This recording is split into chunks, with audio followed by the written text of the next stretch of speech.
Como todo buen torneo veraniego, el Mundial de Clubes no se queda atrás en brindarnos la experiencia de descubrir equipos muy interesantes, pero sobre todo jugadores desconocidos que, para el público general, muchos querrán verlos en sus equipos. Así que hoy vengo con un top 10 de jugadores completamente desconocidos, o no tan conocidos realmente, que deben moverse en este mercado de verano. Sin más ruidos, dijo el vaquero, comenzamos.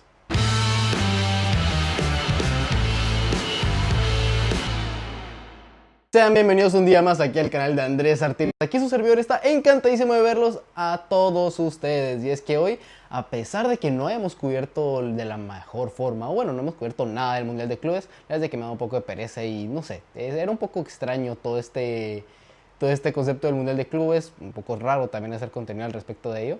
Pero creo que hoy es una buena ocasión para poder hablar del torneo, un torneo que ha sorprendido a muchos, a mí personalmente, yo no le tenía nada de fe y pues me ha estado encantando, sobre todo por ese cuadro de, bueno, el cuadro izquierdo de el cuadro, valga la redundancia, donde ya hay 3 equipos no europeos y el Chelsea, que nadie da un centavo por el Chelsea al inicio de este torneo. Pero así como tenemos 3 equipos sorpresa, como lo son Fluminense, Palmeiras y Al Hilal, hay muchos jugadores que nos sorprendieron a pesar de que fueron haber quedado eliminados en la primera ronda o en octavos o que siguen en la misma competición. Y es por eso que hoy vengo a presentarles los que para mí son esos jugadores que después de este Mundial de Clubes salen con muchos adeptos para poderse irse traspasados a una de las 5 grandes ligas de Europa, o tal vez no una de las 5 grandes ligas, pero equipos que por lo menos participen en Europa. Son jugadores que han demostrado mucho nivel y que ya van a ver que tienen muchas cosas interesantes y algunos incluso puntos similares. Y como siempre, solo hago el disclaimer. Bueno, recuérdense que estoy en el verano y que hace mucho calor, entonces si me ven sudando es por eso, o si escuchan el ventilador también. Asimismo, tengo las notas aquí abajo, entonces por favor no se sientan mal de que esté viendo un poquito para abajo. Asimismo, no se olviden de suscribirse, dejar en los comentarios quién fue para ustedes el jugador que más les ha gustado en este Mundial de Clubes, que más los sorprendió, un jugador que tal vez no tenían en el radar y que terminó siendo una completa sorpresa, un gusto haberlo conocido en este torneo. Para mí, y el que me inspiró a hacer este video, es un mexicano, es Elías Montiel, el joven de 18 años, el centrocampista de Pachuca. Es un mediocentro muy interesante, un mediocentro que para su corta edad ya ha tenido varios logros, no solo la Conca Champions que termina ganando con Pachuca, sino también el hecho de ser el balón de bronce en la Intercontinental en la cual se enfrentaron al Real Madrid. Así que sí, con 18 años fue el mejor jugador de un torneo en el cual solo estuvieron por encima de él Vinicius Junior y Federico Valverde, quien fue el balón de plata. Un jugador muy joven con un rango de pase muy interesante, muy largo realmente, un jugador que te puede organizar el partido, que te puede organizar el juego, la salida de balón del mismo equipo, así lo ha sido con Pachuca. Un Pachuca que ha sido decepcionante en este Mundial de Clubes y que me parece que Elías Montiel es el punto brillante, la joya mexicana a mi parecer. Junto a Gilberto Mora, los dos jugadores con mayor futuro en esta selección. Ya hay interés de equipos como el Ajax o el Sporting de Braga y es un jugador que tiene ya nivel de sobra para poder ser titular en Europa desde ya. Es un jugador que destaca sobre todo por sus envíos en largo, como lo decía, pero también por la capacidad de acelerar el juego a través de sus movimientos, a través de sus giros, a través de del hecho de encarar, de bascular el balón hacia adelante.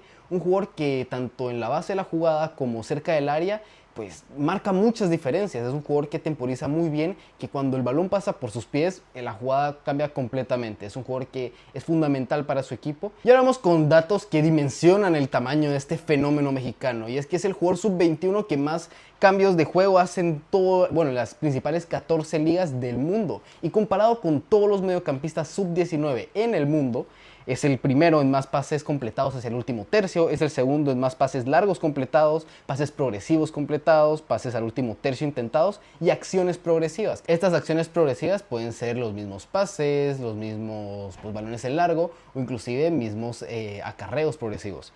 Asimismo, es el tercero en todo el mundo en acarreos progresivos, en duelos defensivos, en pases hacia adelante completados, en pases progresivos intentados y en pases largos intentados. Es un jugador que, como vemos, tiene mucha incidencia en el pase. Es un jugador que le gusta mucho tener el balón, que le gusta mucho que el juego pase por sus pies y creo que para equipos, sobre todo en la Liga Española, me interesaría verlo.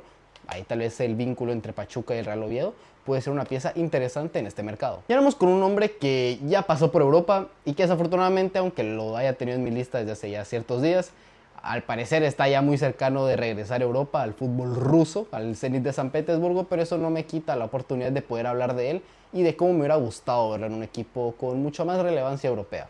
y este es Gerson, el jugador, el capitán del Flamengo, el brasileño de 28 años, que es un jugador muy polivalente, puede jugar en la base de la jugada, tanto como mediocampista, puede jugar también como extremo, como lo hizo en este Mundial de Clubes, o como media punta. Básicamente es un cuchillo suizo, pero no solo por su polivalencia, sino por las diferentes áreas del juego en las que influye, tanto en la creación de juego, en la construcción de jugadas, también en la presión tras pérdida, en la presión al rival, asimismo también en el hecho de ir a disputar los duelos. Es un jugador muy completo, que es el alma de este equipo, el líder también, no es el capitán por nada, y es un jugador que en este Mundial de Clubes me sorprendió muchísimo, porque no le teníamos ya en el radar del fútbol europeo, pero que así como todo el Brasileirao nos terminó sorprendiendo a todos. Es que a mi parecer fue el mejor jugador de un Flamengo que sorprendió mucho, para mí el mejor equipo brasileño a pesar de quedar eliminados en octavos de final ante el Bayern. Y a pesar de eso, él fue el motor desde la banda para el Flamengo. Y hay datos que demuestran que fue uno de los mejores jugadores en este torneo. Ya no solo el equipo, sino del torneo. Y es que completó el 100% de sus regates, y promediando 1,97 regates por 90 minutos. Además de eso, ganar el 75% de sus duelos aéreos y ganar el 67,7% de los duelos en general. Y ganando más de 8 por partido. Esto sumado a justamente una de las estadísticas de creación de juego, que es sus 1,57 pases clave por partido. Y es que todo este registro estadístico nos demuestra lo completo y lo influyente que es en el juego de Flamengo. Y de un brasileño que juega en Brasil pero se irá a Rusia, vamos con un brasileño que también juega por banda, pero que juega en Sudáfrica, y hablamos de Lucas Ribeiro, el extremo de 26 años de Mamelodi Sundowns. Un jugador que no nos vamos a hacer los interesantes, nadie nunca había visto antes, y es un jugador que es muy divertido de ver, un extremo clásico con mucho desborde que encara muy bien a los rivales. Un demonio en la banda, lo quiero llamar yo, y que sorprendentemente, revisando los datos, es un jugador que en 27 partidos en la Liga de Sudáfrica ha producido 25 goles, siendo el mejor jugador del equipo sudafricano en esta estadística. Sus 4 regates por partido y su 77% de efectividad en estos mismos demuestran y comprueban de que es un regateador nato, es un regateador que busca justamente a través de estos generar muchísimo peligro en el 1 para 1, y que además de eso es un jugador que encuentra muy fácil el disparo. Lo demuestran sus 3,46 tiros por partido, tanto en el Mundial de Clubes como en Liga Sudafricana. Es un jugador que, a pesar de que los rivales tal vez no fueron los mejores o los más complicados, en el caso de Fluminense, Ulsan Hyundai y el Borussia Dortmund, es un jugador que demostró que tiene muchísima calidad para poder llegar a Europa, algún equipo, digamos del Shakhtar Donetsk, un fichaje clásico de este equipo ucraniano, y que puede llegar incluso a ser una revelación en Europa. Ahora vamos con otro jugador de un equipo brasileño, pero que ya creo que se conoce un poco más. Sin embargo, no quiero quitar la oportunidad de poder hablar de Richard Ríos, un interior mediocentro colombiano que saltó a la fama, saltó al estrellato en la Copa América 2024, y sobre todo con esa gran participación en Colombia. Y es que esos 25 años ya suena para muchos equipos en Europa, se le ha vinculado mucho por su estilo de juego al mismo Atlético de Madrid, y ha sonado con rumores al Inter de Milán. Un jugador de 25 años que es un pitbull prácticamente, es un box to box perfecto. Un jugador que a través de su regate genera mucho juego. Es cierto que a nivel de pase no es el mejor mediocampista, creo que por eso se le asocia con muchos equipos que son justamente de transición, equipos mucho más directos, pero que eso no quita que Richard Ríos es uno de los mejores jugadores, así, punto, en el continente americano, y que me sorprende mucho que incluso después de esa Copa América, que se le había relacionado con el Manchester United, no haya salido. Es un jugador que es cierto que en el Brasileirao se paga muy bien y se compite muy bien también. Creo que es un jugador que tiene un techo espectacular, y que creo que le vendría muy bien a la selección Colombia también, de que Richard Ríos pueda disputar en la máxima élite mundial. Al mismo Richard Ríos no lo veo como un pivote, como ese mediocentro defensivo único, creo que lo veo mucho más acompañado de alguien más, justamente en un doble pivote, como lo vemos en Selección Colombia, donde pueda tener mucha libertad de ir a presionar hacia adelante, donde tenga mucha libertad de conducir el balón. Creo que a partir de ahí es donde Richard Ríos destaca mucho más. Así que no lo pensemos para equipos como Barcelona o Real Madrid, que primero creo que no llegaría ahí, pero solo por si a alguno se les pasa por la mente. Pero tal vez más para equipos en la Premier League sería muy interesante verlo, en la Serie A o incluso en el mismo Atlético de Madrid. Y ahora voy con una trampita, porque es cierto que dije que eran jugadores desconocidos y todo eso, bla bla bla, pero aquí meto un jugador que juega en Europa, pero que no está en un equipo de las 5 grandes ligas, y hablo de Oscar Gluck, de un país que no sé si puedo decir el nombre, ya que está en ciertos conflictos. Aquí lo dejará la banderita o el nombre de mi querido editor. El jugador del Salzburgo, el extremo izquierdo, es un jugador que es muy bueno, sobre todo por su golpeo. Tiene un golpeo potentísimo, uno de esos golpeos rasos, fuertes, que busca sobre todo mucho el primer palo y también busca mucho el golazo, ya que 38 de sus 69 disparos fueron desde fuera del área en la liga austriaca. Y en esta misma liga en 25 partidos generó 15 goles y de estos 15 goles fueron 5 asistencias. A pesar de que fueron 5 asistencias, él generó ocasiones para un expected assist de 8,24. O sea que sus compañeros fallaron mucho más de lo que él mismo les pudo generar. Esto nos comprueba que es un motor por banda. Un jugador que, a pesar de que empieza por la banda, es un regateador y que no solo se busca quedar anclado, sino que busca mucho el pico del área. Busca hacer la diagonal, busca encarar, busca justamente pues centrarse mucho más y termina siendo incluso un falso extremo, un segundo media punta en el planteamiento táctico. Además es un jugador muy mandón, que le gusta tener mucho el balón, lo demuestran sus 90 toques por partido. Además de que es muy agresivo en la presión, promediando 10,83 recuperaciones cada 90 minutos. Y es un jugador que realmente me impresiona mucho que no haya salido, sobre todo a la Bundesliga. Es un jugador muy perfil Bundesliga, que tiene mucho esfuerzo defensivo, un jugador muy moderno realmente, y un extremo que no me sorprendería que tarde o temprano, máximo el mercado del año que viene, termine saliendo, sobre todo por las posibles participaciones del Salzburgo en Europa. Ahora volvemos a otro jugador que juega en un equipo brasileño, porque sí, es que fueron la sensación, o bueno, están siendo la sensación en este Mundial de Clubes. ¿Por qué? Porque ahora me traigo al que para mí fue uno de los MVPs contra el Inter de Milán en la victoria de Fluminense. Y hablo de Hércules, sí, el que marcó ese segundo gol, el ya definitivo, para la victoria brasileña.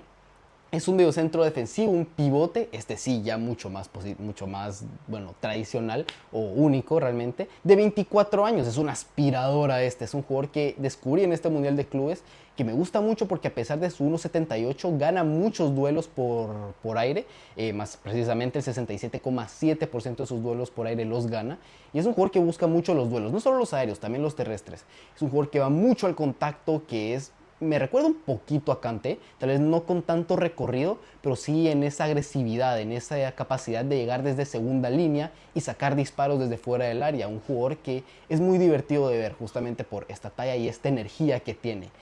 Por lo mismo creo que es un jugador que encajaría muy bien en la Premier, también en la Serie A, y que a pesar de que sea este perfil defensivo, tiene muy buen pie. Además de que su juventud y su gran Mundial de Clubes, ya no solo en la fase de grupos, sino también en esta fase eliminatoria, pues lo va a ser muy interesante para muchos equipos que estén buscando posiblemente a un joven talento brasileño que sea completamente salido en esta competición. Y es que, como ya lo había mencionado con Elías Montiel, a él fue el que me inspiró para hacer este video, pero el jugador que viene es el que más me ha sorprendido a mí y el que tengo cero dudas de que se va a terminar yendo a Europa en este mercado. Y hablo de Nelson de Osa. El colombiano de 25 años que juega en Monterrey es un jugador increíble. Me recuerda mucho a Paul Pogba en ciertos aspectos, sobre todo en el tema de la zancada, en el tema del físico tan imponente, porque es un jugador muy grande, pero que eso no quita que sea técnicamente especial. Y no solo es técnicamente especial, sino que es muy dominante, sobre todo muy polivalente, porque lo hemos visto tanto por banda como un media punta,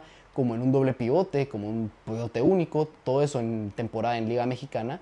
Y es un jugador que creo que cualquier entrenador quisiera tener. Un jugador que con su zancada progresa muchísimo, es uno de los mejores jugadores en el mundo. Bueno, sobre todo los datos que voy a dar ahora son datos de las 14 mejores ligas fuera de las 5 grandes ligas.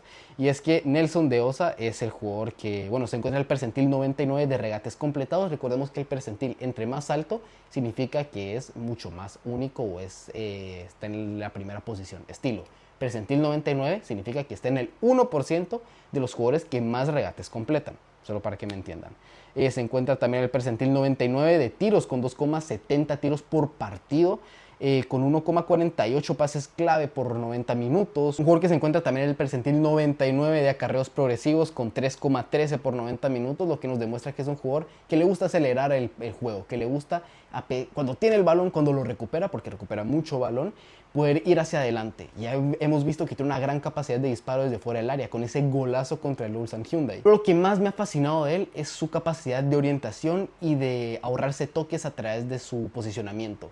En el sentido de, con estos giros que parecen casi de Frenkie de Jong o de Busquets, prácticamente estar ya de cara al arco, que tal vez no esté cerca del área, y progresar la bola. Es un jugador, como digo, muy dominante, muy entretenido de ver. Para mí, la mayor revelación en este Mundial de Clubes, sobre todo por la forma en la que compitió y en la que demostró lo dominante que puede ser ante equipos europeos. Creo que este se va a ir fácilmente a Europa. Y de uno que se va a ir fácilmente a Europa, uno que sonó en su momento para irse a Europa. Y hablo de Federico Redondo, el mediocentro, el pivote argentino del Inter de Miami, que tal vez no destacó tanto en el torneo con el equipo estadounidense, pero que en fase de grupos la verdad es de que me gustó lo que vi del argentino. Tiene 22 años, es un pivote mucho más clásico, mucho más nominal, que en su momento creo que se le relacionó mucho como el nuevo Busquets. Y asimismo, con esa comparación del nuevo Busquets, se le rumoreó mucho a una posible llegada al Fútbol Club Barcelona, pero también a River Plate. Dos dimensiones muy distintas. Terminó recalando en el equipo estadounidense luego de salir de Argentinos Junior, y me recuerdo perfectamente que era un jugador que traía mucho hype, por lo mismo que era un jugador que recordaba mucho al español, a Sergio Busquets, y ahora irónicamente juega con él. Y es que se le ven cositas del español. ¿Por qué? Porque justamente, como lo decía con De Osa, es un jugador que se ahorra toques con sus regates. Es un jugador que le gusta mucho ayudar al equipo en la salida de balón, y sobre todo cuando está en campo rival, el poder ofrecer opciones a través de su visión. Es un jugador que con el pie es excelentísimo, pero que a mi parecer tiene un punto negativo, que es que defensivamente, o clásicamente defensivamente, no es tan bueno. No es tan bueno en intercepciones, en recuperaciones. Tiene que mejorar un poco en ese apartado, que creo que puede depender mucho de su posicionamiento, algo que aprovechó mucho Sergio Busquets, que era muy inteligente con su posicionamiento y eso le ayudaba a recuperar mucho a pesar de no ser tan rápido. Creo que al habla español para aprender muchísimo, y es un perfil muy interesante para aquellos equipos que buscan un pivote más nominal, mucho más de posesión, y que puede llegar a salir no tan caro en la MLS. Y es que ya casi terminamos, porque mi noveno nombre es Rubén Neves, un ya tradicional en el fútbol europeo. ¿Por qué? Porque ya tiene mucha experiencia, 345 partidos jugados en la máxima élite europea entre el Porto y los Wolves. Un jugador que siempre se rumorea que puede llegar a un grande desde que salió al Al Hilal, a la Liga Árabe. Porque sí, no lo mencioné, es un pivote de 28 años ya, portugués, que sigue yendo que sigue siendo incluso a veces titular con la selección lusa, y que viene a ganar la Nations League. Y como en el caso de Redondo, es un mediocentro mucho más posicional, que busca ayudar al equipo en salida de juego, en salida de balón, y que sobre todo en los Wolves vimos cómo era un lanzador élite, ya que se encontró el percentil 97 mediocentros en la Premier League, esto en su última temporada antes de irse a Arabia, en balones largos completados, con 6,34 balones por partido en largo. Es un jugador que tiene un rango de pase increíble, una visión dotada, que desde que salió a sus 18 años del Porto se sabía que era un mediocampista especial. Tal vez no terminó marcando una época como se podía esperar en su momento, pero es un jugador muy interesante que, así como los rumores lo indican, cercano tanto a Manchester United, Barça o Arsenal, que aunque no se completen, es un jugador que en este Mundial de Clubes demostró que sigue teniendo una calidad excepcional y perfectamente podría ser el mediocentro titular de muchos equipos en Champions League. Y por último me quedo con un nombre de relleno. Yo les lo aviso, saqué 9 nombres que me gustaron a mí o que más me encajaban, y tenía que encontrar uno para poder decir que esto era un top 10. Y vamos con un jugador del Auckland City. Sí, ¿y a quién destacó el Auckland City? A su portero, porque a pesar de que se haya comido, ¿cuántos fueron? 17 goles. No, él realmente se comió solo 7. ¿Por qué? Porque hablo de Nathan Garrow, el portero que empezó a jugar de la segunda jornada contra el Benfica. ¿Por qué? Porque al parecer al director técnico del Auckland City le gustó mucho más ponerlo a él que a Tracy, y los datos lo avalan, ya que Garrow promedió 10 paradas por partido, 10 contra Benfica, 10 contra Boca Juniors, y es un jugador que, a pesar de que es semiprofesional y que lo pongo aquí de relleno, demostró que tiene buenos reflejos, demostró que merece al menos una oportunidad en el fútbol profesional. Ya no sé, hagan ustedes con lo que quieran con esa información. A mí me parece que es un jugador que merece ser profesional. ¿Por qué? Porque mostró una gran capacidad de envíos en largo, de envíos rápidos, algo que no se ve tanto en la actualidad. Se ven mucho más porteros que buscan jugar en corto, jugar lento, mientras que para equipos tal vez un poco más directos o que buscan ese tipo de detalles en su portero, puede ser interesante como un segundo o tercer portero. Tiene 20 años, es neozelandés, es un mercado muy barato, así que lo pueden sacar por muy poco dinero, y es un nombre que va a terminar siendo fetiche, meme, lo que quieran ustedes. Así que ahí tienen ya 10 nombres de este Mundial de Clubes que al menos a mí me sorprendieron. Díganme ustedes con cuál se quedan, a cuál no hubieran puesto. Si a ustedes les gusta Nathan Garrow, porque lo puse aquí de mero relleno, si no, a quién hubieran puesto ustedes. Y bueno, esto es todo de mi parte. Ya saben que aquí con Andrés Artiles siempre hay muchísimo fútbol. Y chao.